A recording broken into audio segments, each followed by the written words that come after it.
Okay. Hello, everybody. Welcome to tonight's episode. The title is Implications of a Multidimensional Experience. And I want to speak about a concept that my mind acknowledges, which is called man's cellular planes. So, what happened is that we can say the child is born in one dimension. As it grows up, as it gains an ability to conceptualize, to metaphorize, to even see depth in phenomena, it begins perceiving the potential of greater dimensions. What that means is it begins to see the edge of the potential of the world.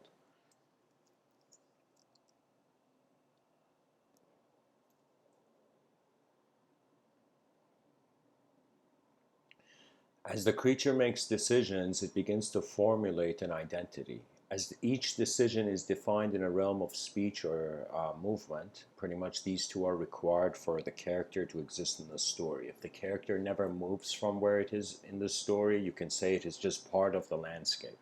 But the fact that the character can begin engaging with the setting, with the way things are set, with the way the world is, it begins to have a story which builds momentum behind its eyes. And this story is pretty much the power source of your identity. Sometimes inspiration occurs uh, emotionally, sometimes it occurs conceptually. Sometimes, for example, back in the day, soldiers were sitting, and suddenly there came that alarm, that call that they're under attack, those great big bells, back in the day in medieval times, which would ring to suggest that the whole city's under siege. What would occur is that from a state of nothingness, so in this game of life, we each are our own player. And as the player, we have two responsibilities. One, to comprehend how the game is defining us, and the other, to comprehend, in some sense, what is making us a player. You see, this is pretty much the mystical quest was in some sense how you are a player in this game of life which you've opened your eyes in. And most people, they feel that they have to go through the levels of the game. Trust me, this life is very similar to video games. Video games were made in the reflection of us. The character in the video game has to go achieve a certain quest and then updates, upgrades, attains a reward, enhances its experience, its ability to experience.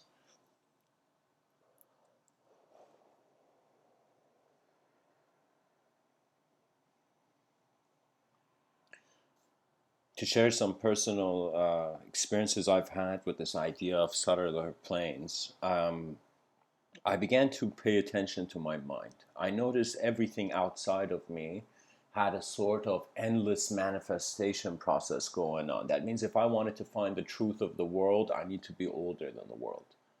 But that's not possible. So, in some sense, I began searching for the truth of my eyes. I began to kind of look at how my eyes, how my senses are being me. Now, some would advise that this is unnecessary, that sometimes you don't have to go over the edge to see the truth. Sometimes you just accept what the program is and go with it. And that's fine, guys. That I had that mentality. I had this mentality that there was nothing wrong with the world and I'm just walking in it.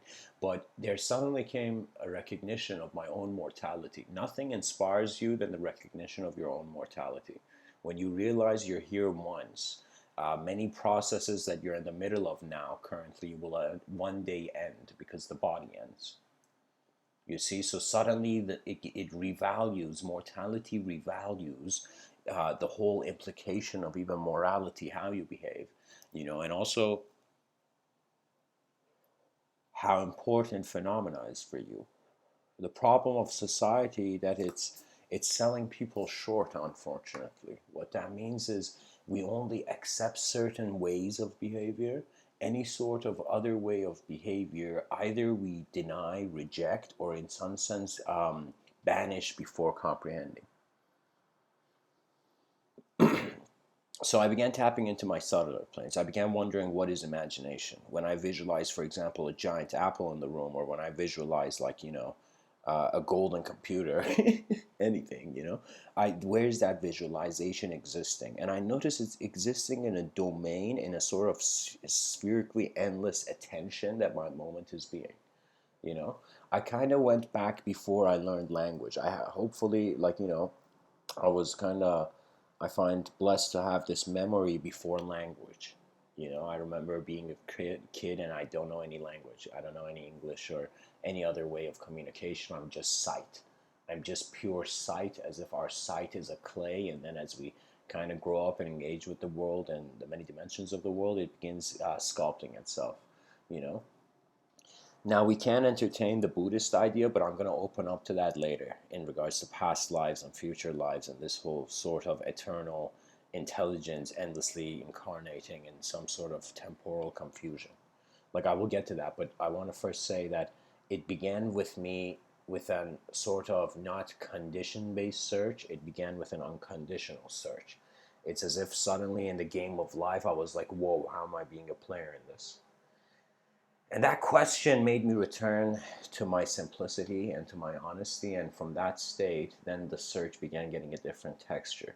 Trust me, every moment you live, if you're being dishonest consciously, you will feel the texture of the quality of the moment change. There's this thing they say that some poker players, like if the guy didn't justly earn his money, he will come into the poker game and he will in some sense like lose everything because he feels he doesn't deserve it. So that we have this kind of psychology behind our eyes where we feel if there is to have something, then we want to have it in a way that our inner reality makes it valid. If the inner reality makes it invalid, or we even have this inkling that other people's inner reality makes it invalid for us, how we want to be, then in some sense we have in some sense sculpted ourselves by the voice of others before the voice of ourself.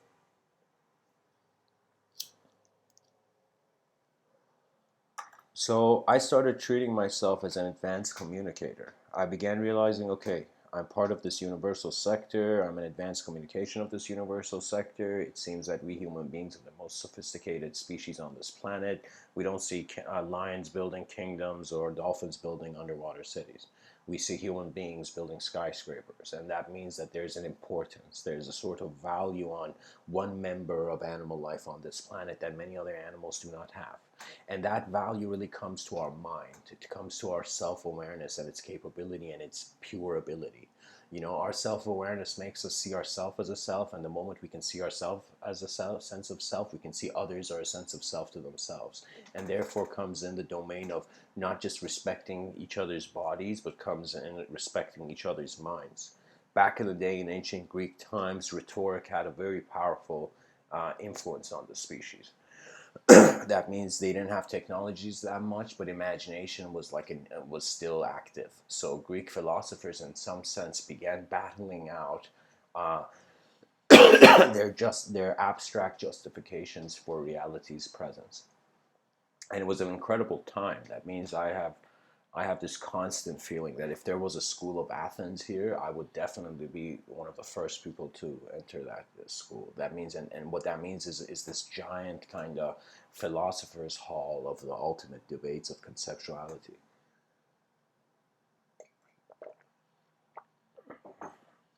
And of course, whenever you listen to me, Aristotle says this quote where he says, it's the sign of an educated mind to entertain an idea without accepting it. That's a very important notion because it means allow the data of your sensory perception and all other perception to be present, observe it, and then decide. Most people, the moment they hear something they don't want to hear, they start resisting it and they start fighting it, and ego set in, pride sets in, and in some sense war occurs. Now, back in the day, they had this very playful notion. It was this notion that was very present and active in traditions that had a sort of multidimensional context to them. As if there was a time, guys, if we and you were in ancient Greece or old Athens, we would in some sense be walking on the streets considering that there are gods, considering that there is, in some sense, um, a higher intelligence beyond the clouds staring and judging us and watching, you know. And I find this to be a fascinating thing. I kind of figured out why the imagination came into existence. And you want to know, it's very funny. The way our imagination through this evolutionary time span came into position was that the moment the creature would, like, think of it this way, that the creature, the evolutionary creature, was just a part of nature. It was, there were no creatures yet, there was nothing, it was just nature moving, okay, unconsciously. As nature moved unconsciously, it suddenly attained an ability to become conscious. When it became conscious, so what the first thing it did was make itself into an individual. So the first effort of our evolution was individuality, you know. The conscious effort, the first conscious effort, we became conscious of ourselves, okay, of our sense of self, okay.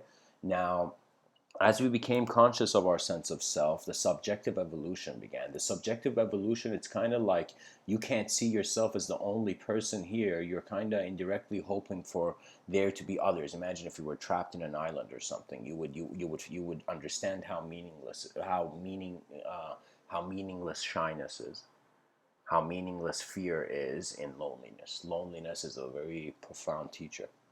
It teaches you to value the divinity of every opportunity. That's what solitude and loneliness does. And the more, if you right now stop doing anything and you were just alone with yourself for a while, you're going to understand that you do get a better sense of self, but eventually every being wants to step out of their own island.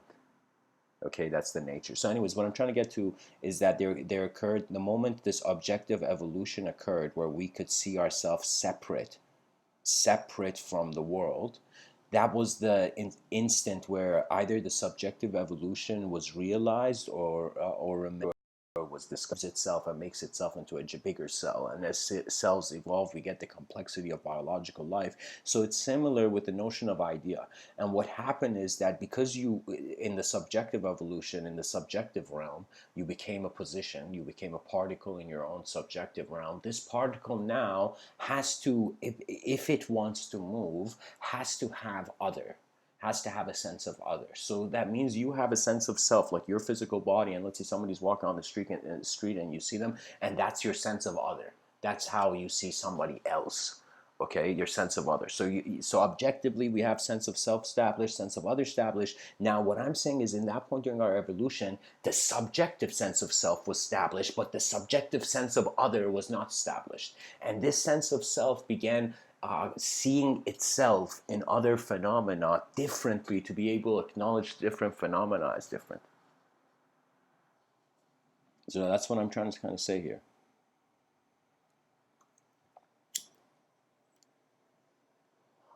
The ape stood up and in doing so allowed its mind to become multidimensional. As the mind became first multidimensional, I call this mono-multidimensionality. That means it's the do copy-paste kind of process of, it's as if you build something and then you want to share this thing. Because you want to share it, you in some sense build many of it. Right? So similarly, a sense of self was established by the being, by the intelligence, and now the sense of self was now being replicated, as if your intelligence was kind of like a factory, and the factory owner came in and said, guys, start production, we're creating endless products, but this product was a product of thought. And so in some sense, the mind became a factory for the involuntary natures, involuntary processes of nature. Your mind began generating. Okay, this is before your mind was just a receiver. All children are receivers of the world. Then eventually they reach a point after receiving the world and making it accurate, and in some sense like a blacksmith that with a hammer hits a kind of burning iron of a sword to kind of balance it with the electromagnetic field of the earth and whatnot to make the sword straight. What happens is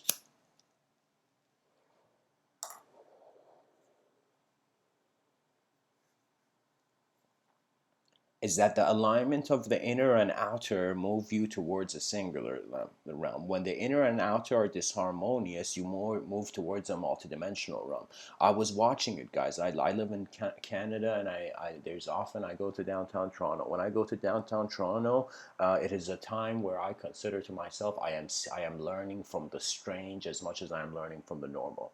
And you see a lot of people in various states of consciousness. Society could be said to be this giant concurrent house party where many people with altered states of consciousness are finding themselves in. Now, the most immediate thing we do is that we try to find the most efficient organizing pattern. Everybody must seek a sort of efficient organizing pattern. It is a sort of inner urge of evolution for you to seek a perfection of your result.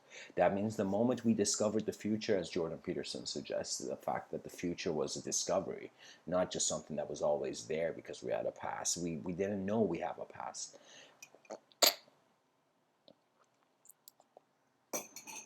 We didn't even know we were an individual to have a past. Do you see? So that's the evolutionary stage. Now, after 4 billion years, of effort, in some sense, nature's effort, sophisticated effort, we have in some sense come to be a civilization that is opening the wings, as if we are humanity is a bird, and one of its wings is the technological evolution. And the other one of his wings, it's kind of a relationship with the natural world. You have a relationship with a natural world and an unnatural world. The unnatural world is 100% knowable to you through knowledge, but the unnatural world is 100%, you will come to understand, it's unknown. So when you understand there is unknown ways that intelligence is present, suddenly it becomes easier for you to consider notions of divinity. You begin to see divinity is just the opportunity and how something is here before the explanation was found. You see, there's many ways the world is working before we have had an ability to explain it. My fundamental philosophy is that you cannot explain it. That means if somebody came here and said, "Hey guys, I understood the truth to everything. Listen to me," da da da, like I would in some sense, how would I say, like that poet from what was his name, Dylan Thomas, where he says, rage against the dying of the light. Do not go gentle into that good night. I would in some sense rage to any ideological position that is choosing to own the world, because I have personally experienced reality beyond language. Language is the playing blocks, it is not you. And so, but the mind appears as a sort of linguistic mechanism. Your memories seem to not just hold images, but they have linguistic value. That means when I think about my childhood, I am in this present moment, and the image of that moment is arising in this moment. Do you see? So in some sense, time is constantly an endless refabrication. There have been certain people who have said, stretching from Heraclitus to even reaching certain New Age channelers like in the Mount Shasta area, the notion is that every moment is its own universe. So I want you to imagine time is a horizontal arrow, okay, and the arrow finger point, let's say it's pointed to the right. Okay, so let's say time is just moving forward. Now, with every point of this horizontal line, I wanted you to think that every moment of time has a vertical line to it, to a vertical intersection. So what that means is every moment is its own universe. Every moment is its own unique capsule of time. So what that means is we are going forward in time, but each moment has its own sense of past and future. Each moment has its own texture and quality and color. Do you see? And so even if there's a reason I chose this Death Star wallpaper. It might not be that pleasing to the eye, but there's a sophisticated idea behind it. That in this picture you see I've chosen, you see how a 2D dimension is making an effort to be 3D. And the first effort of that is you find yourself parallel and then perpendicular to your dimension. So for me, it's not that enlightenment is a one-page thing. It's like enlightenment is the expansion, is the evolution of the mind beyond its multidimensional perspective to a unified intelligence behind the emptiness. You're pretty much going to realize that you're being the world right now. You're being a part of the natural world. You are nature right now. You're not your name, you're not your story, you're a process of nature. You are a process of nature who finds yourself very well articulated in your waking life. But in what we see the way life is that it's kind of like, just like how we physically blink throughout the day, when we sleep, the world blinks. And so there are moments of consciousness and moments of unconsciousness. In those moments of unconsciousness, sleep is like a death without dying. Okay, it is like everything suddenly disappears, is no longer in the form of an appearance. You may have a dream which suddenly is this mysterious appearance, but then you see when you wake up, it's as if deep sleep was not accumulated as data. So that means, for example, when your eyes are closed, you're not attaining sensory data, but your ears work differently. This is why I feel the ears can never go to sleep, but the eyes can.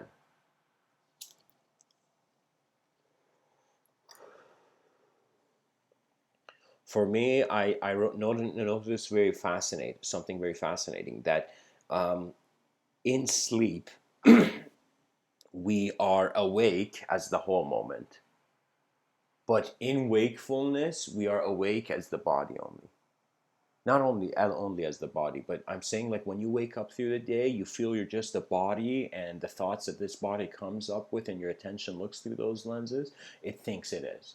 Okay? But I'm telling you that when you sleep, you are still you, but you are not you based on classified ideology, based on referential ideology to objective reality. Some people believe that imagination can't hold within it any design that is not visible in objectivity.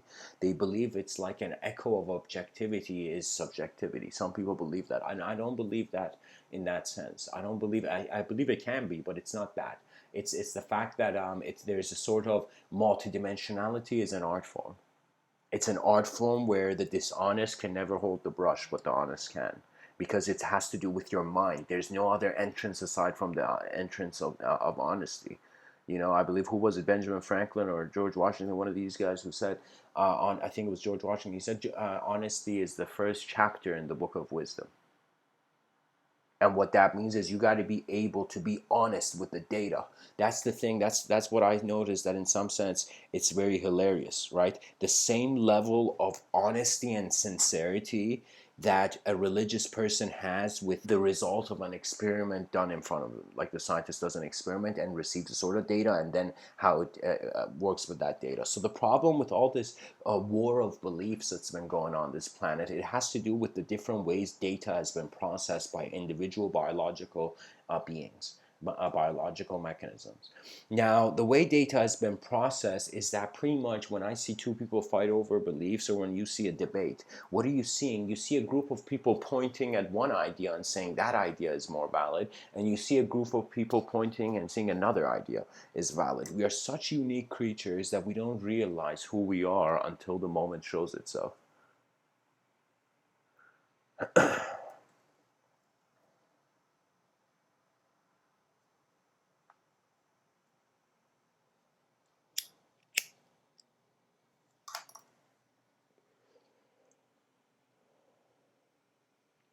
So there is, in some sense, a way that your mind is seeing you as existing, but it's also considering non-existence. And the non-existent you becomes a strengthened life form. That means the being that saw death was walking closer, began really looking at life and seeing what's important. You see, there are forces of, we are because we, in some sense, a part of our intelligence is particles in nature, and a part of our intelligence is a field that considers these particles. What we seem to be not capturing in the evolutionary, uh, in the evolution of this entity on this planet, of this creature, is that it became an entity when it could be conscious of its entitlement. When it became conscious of its entitlement, it recognized the inevitable inseparability of all existential phenomena in the same moment. It's trust me, it's very overwhelming. It's very overwhelming when you see that what is looking throughout your eyes is a value that is naturally present in the world. You begin to see that you had free will, but your free will moves with nature. The colors of your free will are nature's breath, pretty much. It is true that how nature breathes suggests how the thought formulates in the attention. You see, I noticed the New Age community maybe doesn't want to hear this, what I'm going to say, but I'm going to say it, guys, because the New Age community is where a lot of incredible talent is stored in ideas that are, in some sense, still are denying the person their power. That's the problem with teaching. That means all teachers face this problem. You know, it's not that everybody can teach, you know, and it's not that everybody should teach. And sometimes it's not that everybody is teaching. Sometimes it's just expression, and how you receive it becomes your lesson. But I'm saying that the thing is, the teachers have always wondered about this, and this is why even Galileo, he has this quote where he says, "You can't teach anybody anything. You can only make it realize it within themselves." What does that mean? That means rather than teachers trying to forcefully teach something to the student, they just enter the room and they begin giving a performance, a sort of profound explanation of the whole situation to the best of their ability. Do you see? That means it's as if the student was able to see the edge of the teacher's mind, the student will then pursue the edge of his or her own mind. That means when you see for example, when you listen to, what was his name?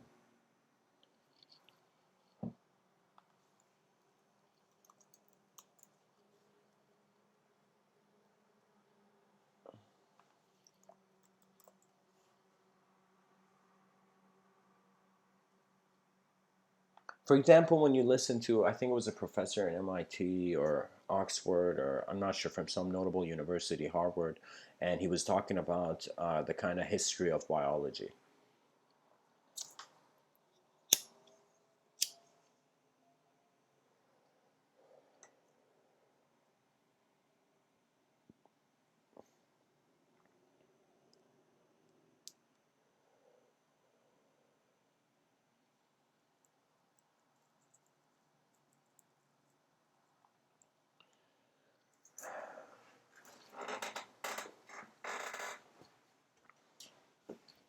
We have organized nature into the unique ways our identities were sculpted on this plane of existence. This is a very important realization, because it means nature is the secret of the unnatural. It is what the unnatural mind is always aiming to comprehend, yet cannot understand a heaven that is unconditional, not a heaven that requires conditions to get in. You see, we have to build, either we have to build paradise on earth, or we have to see earth is in heaven. There's only two ways, because regardless, the creature in its limitation can conceive its limitless point of being. So when it can conceive its limitless point of being, it knows its success. You see, this is why the more successful you become, it becomes harder to actually aim at an individual success. You see, but the less successful you are, in some sense, the more you know what your success would feel like. The more you can imagine where else you want to be aside from the moment you're in.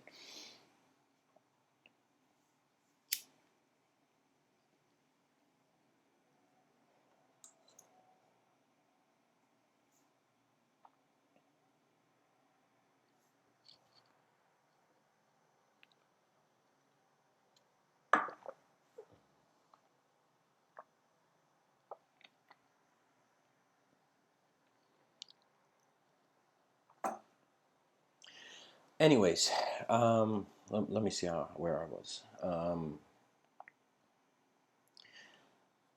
An objective, purely objective phenomena created a bridge, a subjective bridge, into finding a new relationship with the unknown. Sometimes your intelligence is not just based on your relationship with what you know, but it's sometimes based on your relationship with what you don't know. And this is where solitude, sometimes the greatest leadership on this planet, must occur from solitude. That means, I'm telling you, Martin Luther King, or anybody, even including Gandhi, I don't know, whoever else you can put on the same table, put on the same podium. In some sense, you see, they kind of, it's like this pattern. You see it in shamanic cultures, you see it in mystical cultures, where there's an individual in that culture that begins leaving the culture. It is strange, as if the parents of the child are like, why are you leaving, where are you going, and the child's like, I must leave the society now to be able to look at it in a different way. I must go to the mountains of my inner truth, you know and so what happens is, this person would go out, away from society, into states of natural silence, stillness, and solitude. This sort of loneliness was not to be afraid, it was to be embraced, because this sort of loneliness was just like how you take a shower, you take the shower alone, unless you're married. But Like you take the shower alone. You are whenever you, let's say, dress, or whenever you wear clothing, the person tends to wear clothing before stepping out of the house. You see? So that means there is a moment where you are dressing yourself. You are, in some sense, creating yourself in front of the mirror. Okay, now imagine you are dressing yourself internally, but with ideology and thought. Okay, thoughts are clothing we wear. They are textures given to the moment due to the worldview's context being held that way.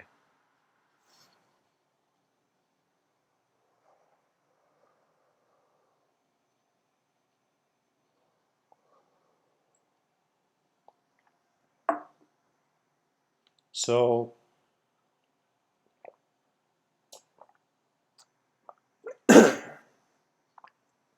once mankind has mastered individual technology, humanity will move towards the embrace of collective technologies, because the peak of individuality has been recognized. And you know how the peak of individuality has been recognized? It is when chaos occurs. That means when the society gets to its most chaotic point, that's pretty much the caterpillar going in a cocoon, and the cells of the caterpillar dying, dying, dying. The old world is kind of finishing its journey, and in some sense, the new world begins to emerge. You know? All manipulation upon the human being can be said to be internal. That means the world has made you think of yourself in a way where you have forgotten the world and that are valuable in life. And for me, that you need to be a bit street smart. This is what I didn't understand when I was younger. When I wasn't younger, I was like, okay, I haven't experienced anything in this world, so let me just go to any experience. Like I had that sort of naivety. But being street smart means noticing how the world influences your individuality, and it often influences your individuality based on how you're choosing to be an individual. That means your karma is somehow connected with your decisions, because your decisions shape your identity, and your identity is analyzing the world. So the identity, the moment it changes, it seems like how the world is behaving to you has changed. So you can say karma has even internal roots in our vision.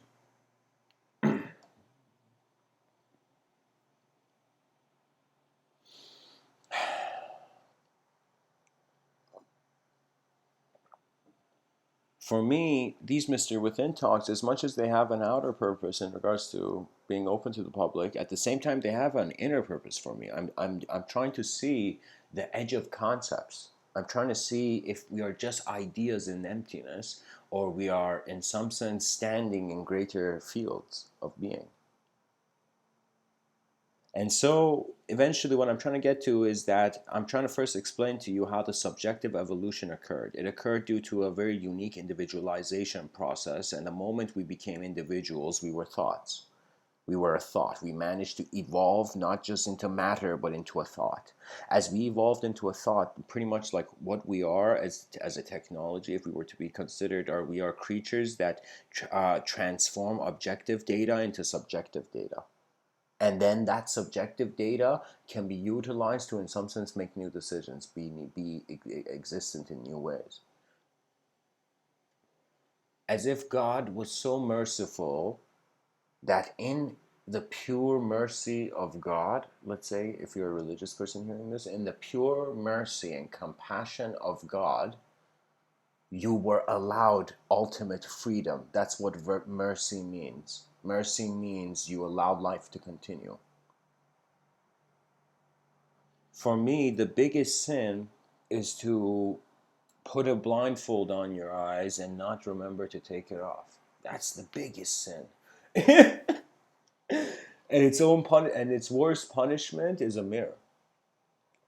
Sometimes when you do too many violent things and life catches up to you, nature's kind of subconscious conscience police kind of catches up to you, you will have to acknowledge the misuse of energy.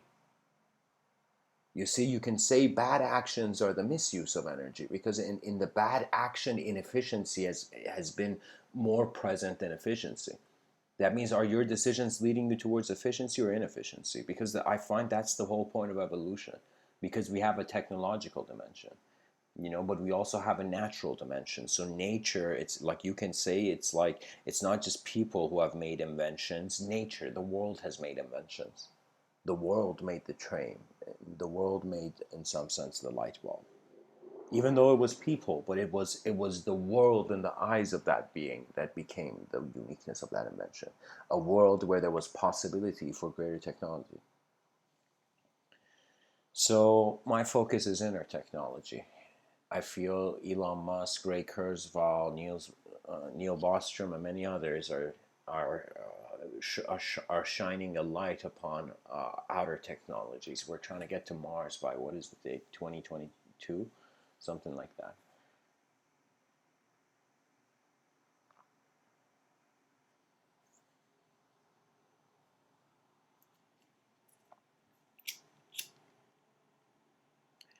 So my imagination became, rather than just shapes and abstract geometry, it became the world's movement. My mind became the movement of the world. And then a sort of humility arises in you where you're like, holy shit, it's too big to try to outsmart. You see, I got this revelation when I was 15. I realized this world is too intelligent to be outsmarted. What that means is the inner reality can't just want everything to listen to it. I think the difference between a person who cares for life and a person who doesn't is that the person who cares for life has seen the value of life. But the person who doesn't care for life, when it's easy for you to be violent, then guess what? You don't have to even you don't have to even abide by any law. You have to just go and be an animal pretty much, because you're already being one. So the most important thing is that pretty much the ancient Greeks had this saying. They said to tame the savageness of man and make gentle the life of this world. You see that? We are evolving from insane animalism to sane humanity, to a sort of sane humanism. Our sanity is based on the advancement of the whole system. When you realize we're not just individuals, we're just our individuality has a collective value based on our actions and the way we behave. Let me tell you, society has been given a dishonorable story. It's not that the world is like the world is so destroyed or everything. It's that people's minds have accepted a story where a limited responsibility is acceptable to them. For me, the greatest responsibility, the point of the family, is to evolve the society. Okay, I found this out. I found this out when I was like interviewing my grandfather, and he was very old and kind of being neglected a bit by the family. So I kind of thought, okay, what do most people like? They like a continuity of their vision. So I kind of interviewed him and I asked him very deep questions about his life and whatnot.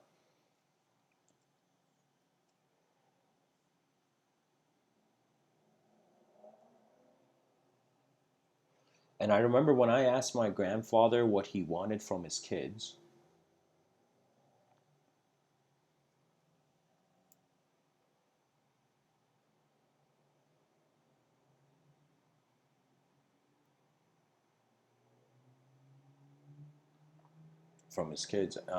he told me he wanted them to be members of society.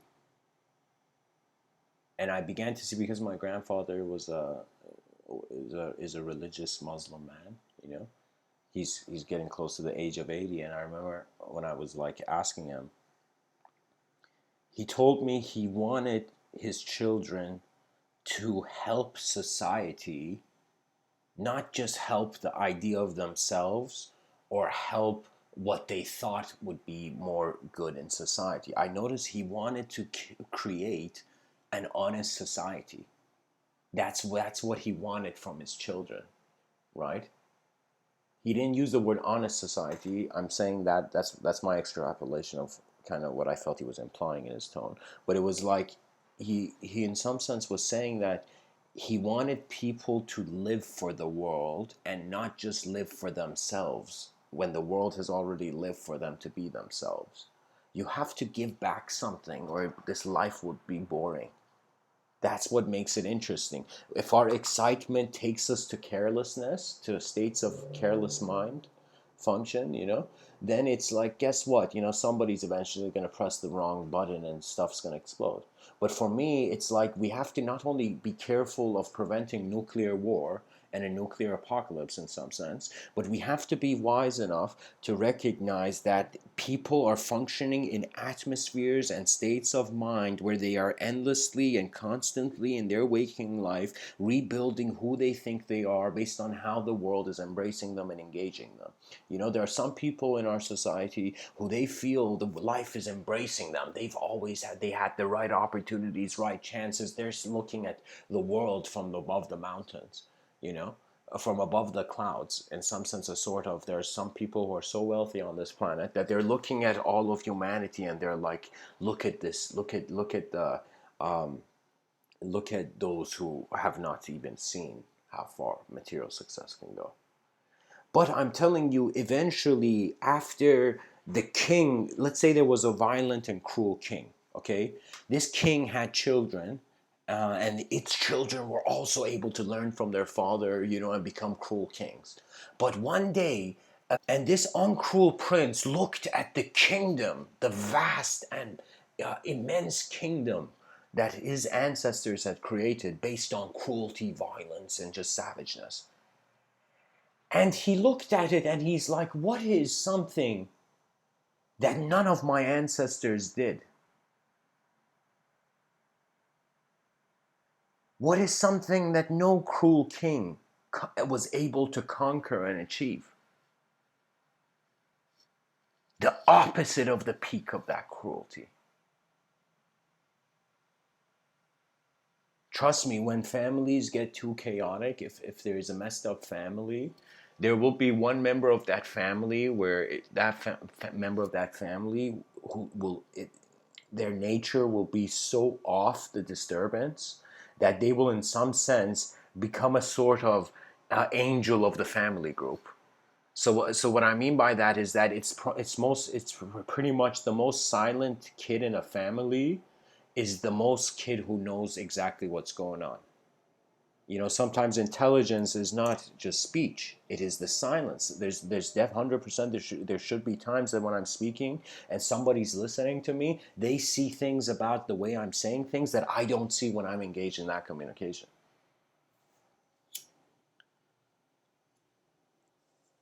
So a lineage of cruel kings eventually evolves to a lineage of kind kings, and it oscillates. Human nature occurs in where the media now has an influence on it. If the media makes the child believe it is okay to be foolish and violent, guess what? The child's going to be like, it's Halloween, let me put on this costume of foolishness and violence and go try to fit into this world of inefficiency. The biggest reason I want humanity to achieve some sort of world peace is not because, oh guys, we need world peace, it's going to be happy, we're going to start a big fire and have a kumbaya moment. No. It's because in peacefulness, there is an opportunity for genius and innovation to step out.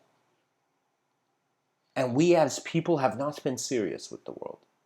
We have been just alive in it, but not truly living it. And to truly live it means that you have to truly recognize the power of the immensity and the depth of the experiencer.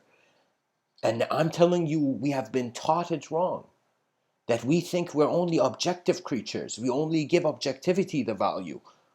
But whenever you read poetry of any sort, you see the person in poetry at least has given themselves enough honesty to acknowledge a beginning and an end.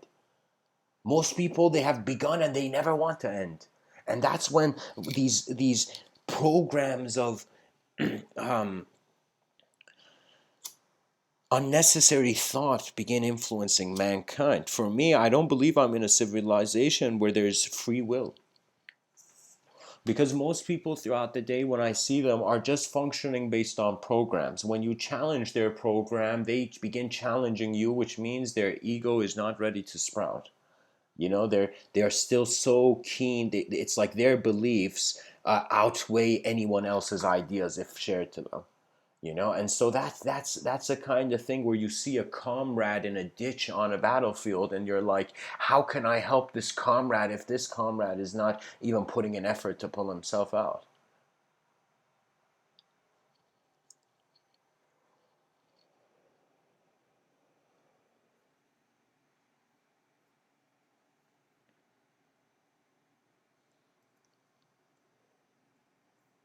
We play with language, and that's why we can imagine things in many ways. Because everything I've been able to imagine, I've been also able for now to put into words.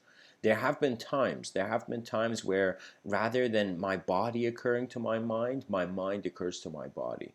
What that means is I could be sitting still on a bench in a park, but my mind has not only considered the future, has not considered the past, but is coagulating them and interweaving them in so many different ways that like as I'm sitting in the park, my mind is trying to visualize like the next 100 years of humanity, and it's is in some sort of playful vision of its own. So you see, the mind builds momentum. This is something we have to understand because it's so cool. And it's something that honestly, if the right attention is not given to it, this technology will be lost. What is it? It's this technology of working with inner rhythms. And it's as if your creativity is not just these, like somebody is throwing thoughts at you from a distance. Your creativity is your creativity becomes a rhythm of nature, which it holds within it what I like to call a sort of a mysterious intensity. And that mysterious intensity is when the mind of the being has been able to trust the unknown, so its knowledge begins to realign. It's as if when your knowledge moves at first, this is why people grieve after a loss. They grieve after a loss because the importance of a certain structure of data has now vanished, has now no longer, it's as if the walk of that being is no longer physical. And so the respect and the honor, and in some sense, the ability of the being to be so conscious to notice this.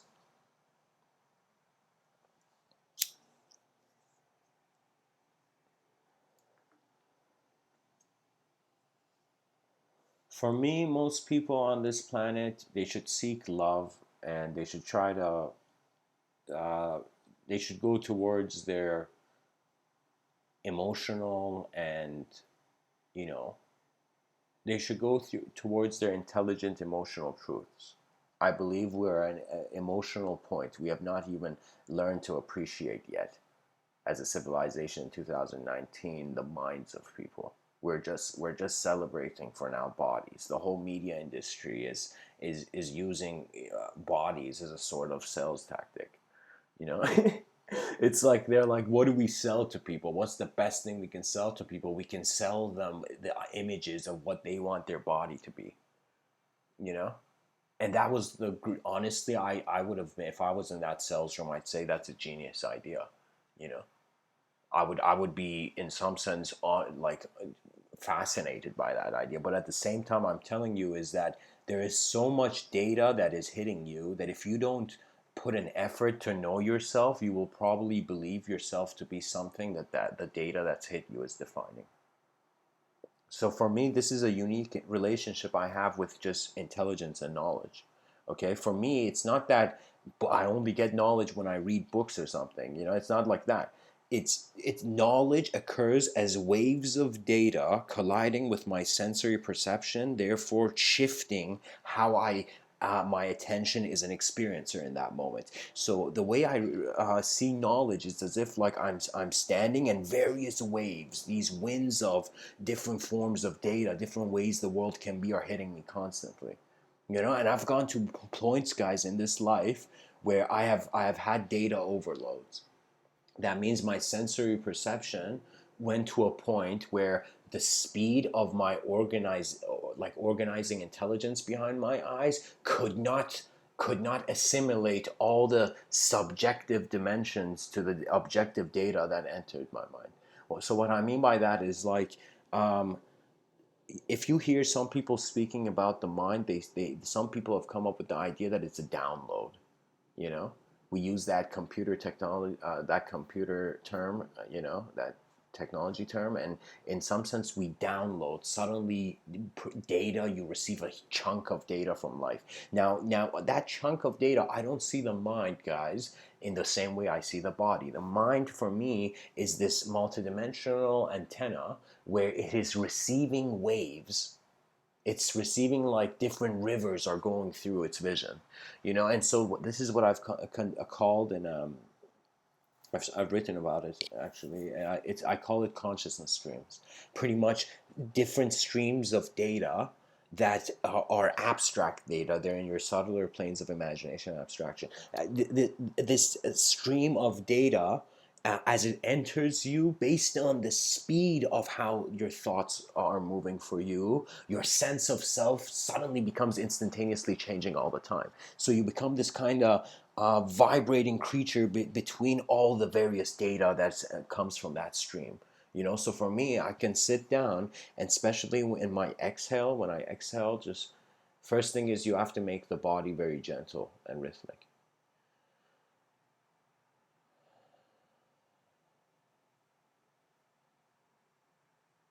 And in your exhalation, the imaginative space for abstraction tends to open more than when you inhale. When you inhale, your attention is more as the body. When you exhale, it's more as the mind. So in some sense, it's a movement of attention, like your heartbeat is beating because there is attention moving all the time. Okay? It's as if matter's purpose was to lead to a non-materialistic view, which we're saying is consciousness. A result of matter seemingly, but at the same time too unknown for that material dimension to explain.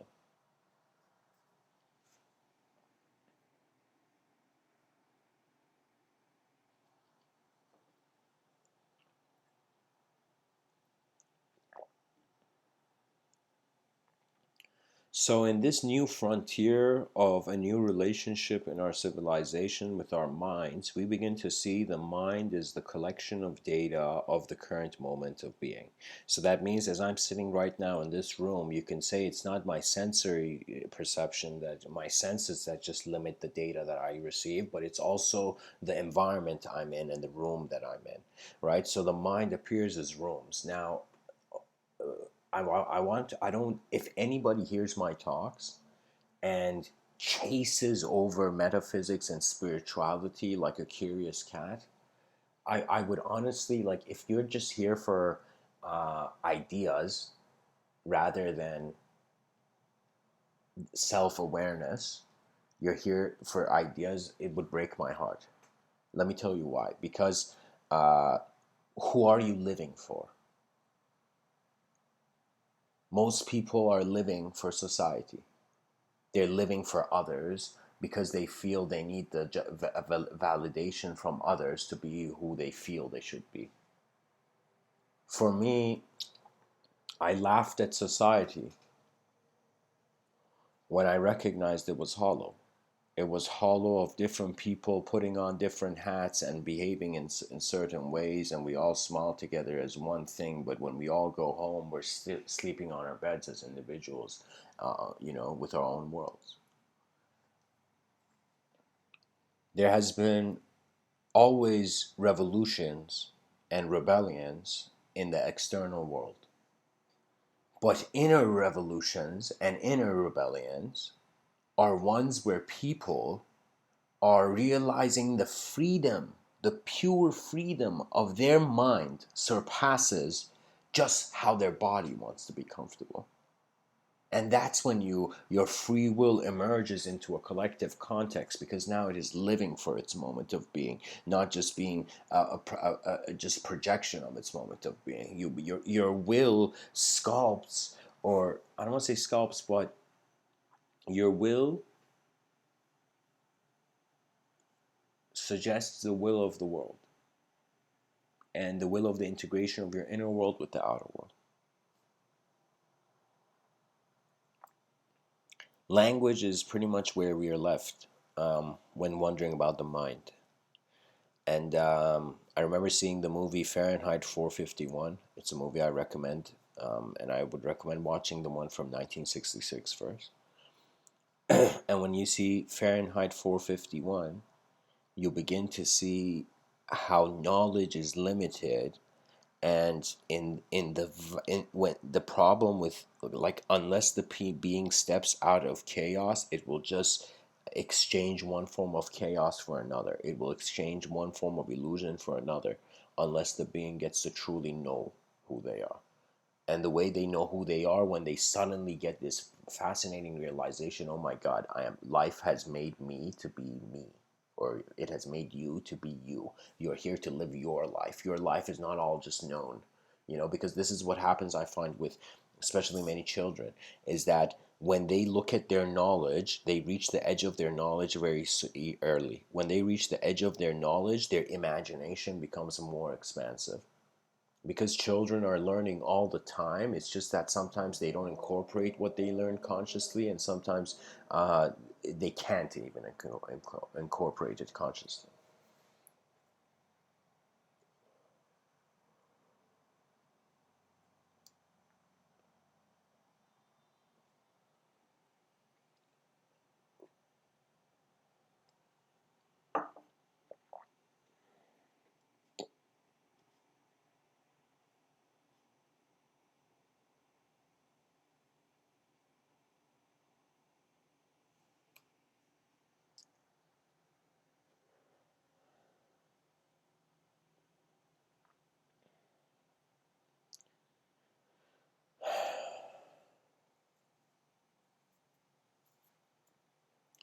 You know, 2019, ideal worship has not ended.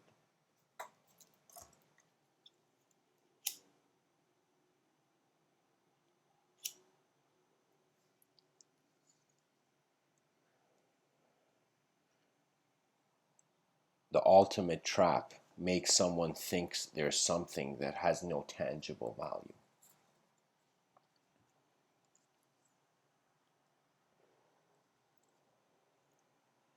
You're not a thought, you're the experiencer of the thought.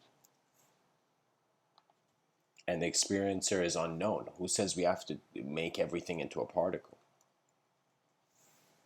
Because words are particles in the subjective realm. I find that our imagination is, believe it or not, made of images and language.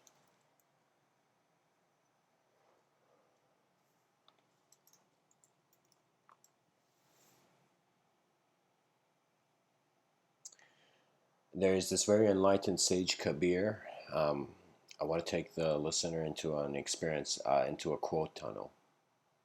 So I'm just going to read Kabir's quotes. Be quiet in your mind, quiet in your senses, and also quiet in your body.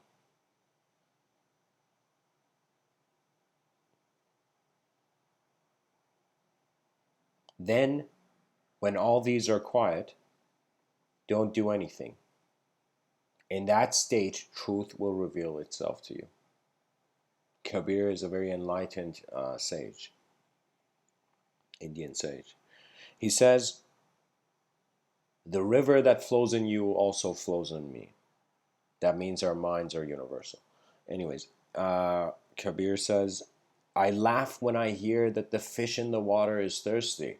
I laugh when I hear that people go on pilgrimage to find God.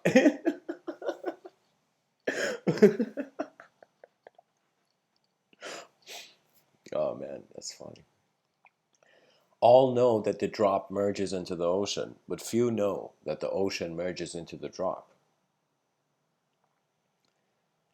Kabir then says, the beloved is inside you and also inside me. You know the tree is hidden inside the seed. Let your arrogance go. None of us has gone far. Inside love there is more power than we realize.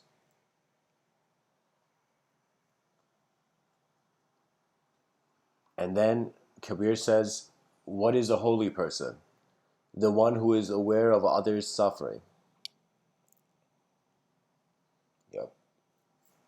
And you can only do that when you're aware of your own suffering. If you haven't studied and found a way to serve your, like help your own problem, then you can't even consider the problems of others. You have not even been able to see your problem clearly. This is my realization. When a person sees a problem 100% clearly, that's when the solution can be given. You cannot give a solution to only being able to assimilate only, like, let's say half the problem or like 1/3 of the problem.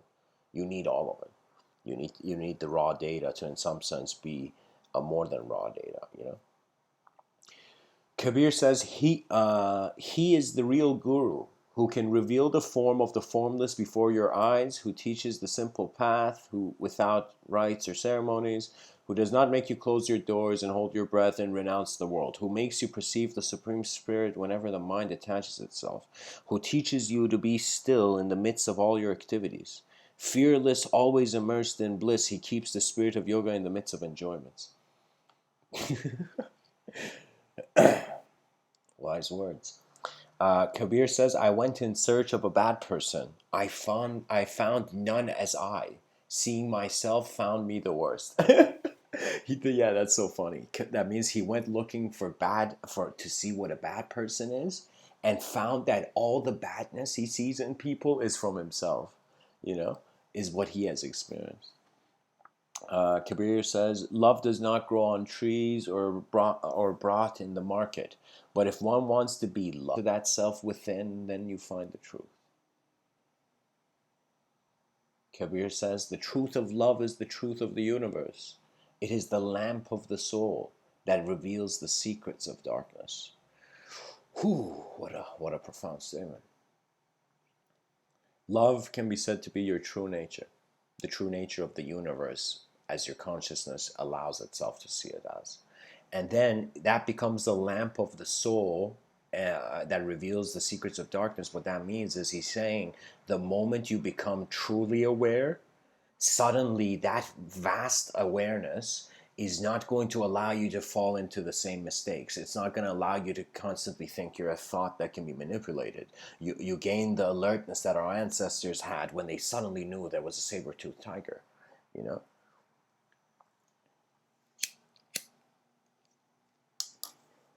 Kabir then says, all darkness vanished when I saw the lamp within my heart, when he saw the truth in his being.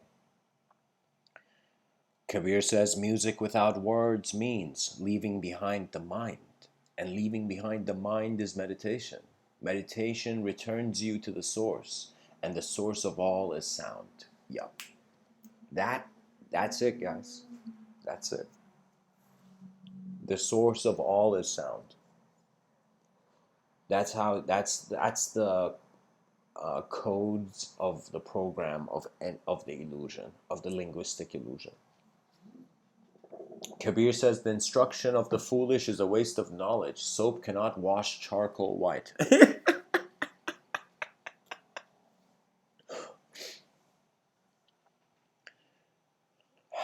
Wow. Kabir says, I sell mirrors in the city of the blind.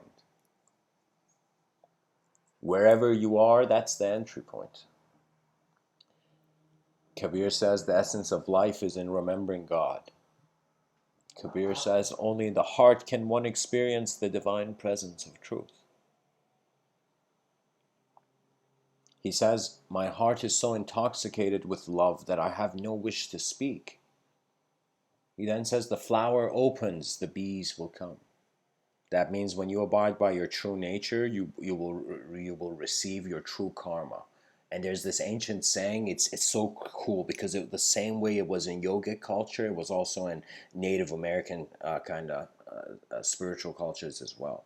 And it was this notion that just be honest and your honest karma will find you. And your honest karma, the way they saw it, would be those spirits throughout life that will come to you in contributing to your rhythmic advancement. Something like that. Anyways, pretty much friends, unknown friends will find you in your knowing, in your true knowing. That's pretty much what it means. Anyways, Kabir says, are you looking for me? I am in the next seat.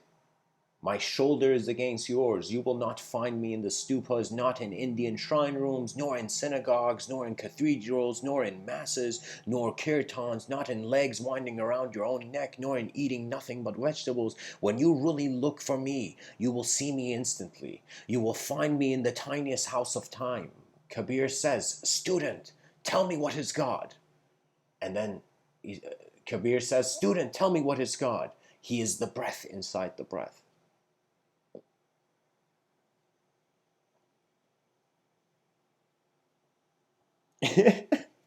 Kabir then says the fish in the water that is thirsty needs serious professional counseling, you know.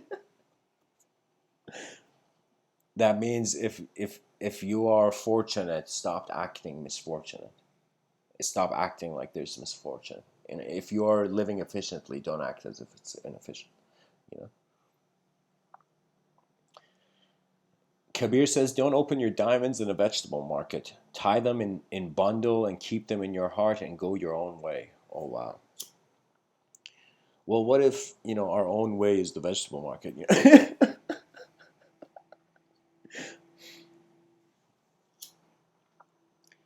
A learned man's knowledge will be of no avail to him if he doesn't have control over his tongue. I could understand that in the sense that your speech is inspired out of. Sometimes you do actions for yourself or you do it for the world of that self. And for me, it's like in some angle you can say that human beings can have no choice but to be selfish because all they can see is their self. You know? Sympathy and empathy occur because you can see more in the self than yourself. You can see it someone else in some sense and see how they are going through something you've gone through before, and you suddenly feel like their comrade who's experienced the same battle. That's the best kind of help, actually. When the people, based on their experiences, help you, not based on what they think you want, you know?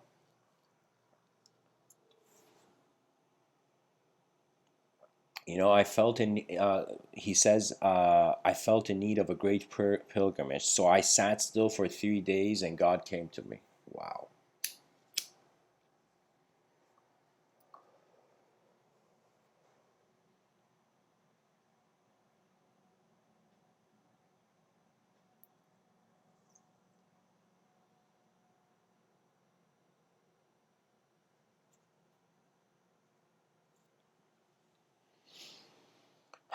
That's the end of the quote tunnel, guys. Um, this was all from Kabir. And I feel in his words, what I came to see was that in a world of lies, you can't run after truth. But if you're still in a world of lies, you might suddenly see the world of truth. Your imagination is no longer imagination because your reality is no longer your reality. It changes. Everything changes in this life. Everything I'm saying, like I'm going to listen to this talk maybe in a few years later, like stumble upon it, and then suddenly hear these words and be like, oh my God, back then I knew that in the future I would see things from a totally different view. So that's a sort of wisdom of self that you observe the changes of the self. Thanks for listening, guys. Honestly, I'm not. I should probably research this, but I'm not really sure how to engage the audience.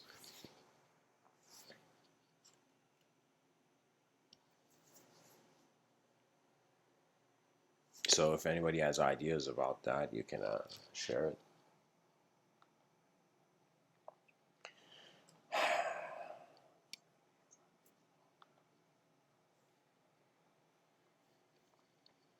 And honestly, the main implication of a multidimensional experience is the entrance of a new way of looking at the unknown in our societies and cultures.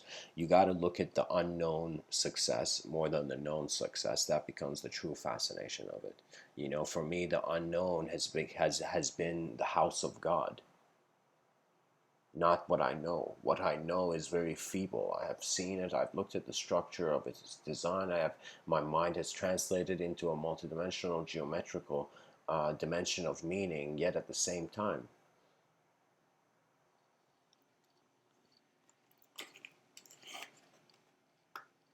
If heaven and hell exist in your mind, and your mind is not embodied, then heaven and hell belong to a world that is not material. They are your mind's destiny, not your body's destiny. Your body's destiny is dirt. Your mind's destiny is, in some sense, what that dirt led us to. We are like an evolution of dirt into diamond. In meaninglessness, we are crystallizing our views on meaning. And so the world seems that it has just gone through this procedure and this process of crystallization, as if it was just this whirling pool of energy. Let's say, let's entertain this idea. Let's take a Big Bang approach, and it was this pool of energy, and then it was like chaos, and this chaos began organizing itself into a way where spheres had the most value. Divine is the fascinating way that knowledge is still left to be discovered. The main implication of a multidimensional experience is the validity of greater dimensions of self and being. Don't think you know who you are yet. You are unspeakably your next step. Much blessings and namaste. Thanks for listening.